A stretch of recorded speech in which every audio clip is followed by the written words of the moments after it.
بسم اللہ الرحمن الرحیم۔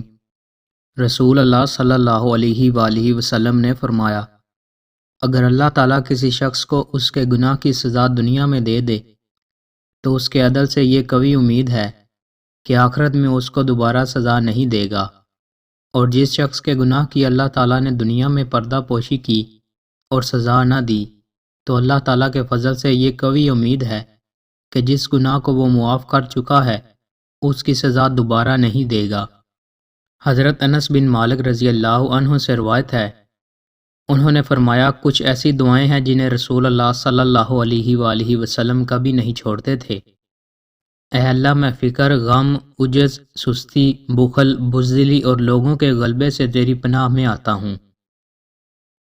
دوستو، مزید اچھی ویڈیوز کے لیے ہمارے چینل کو سبسکرائب لازمی کریں۔ بہت شکریہ۔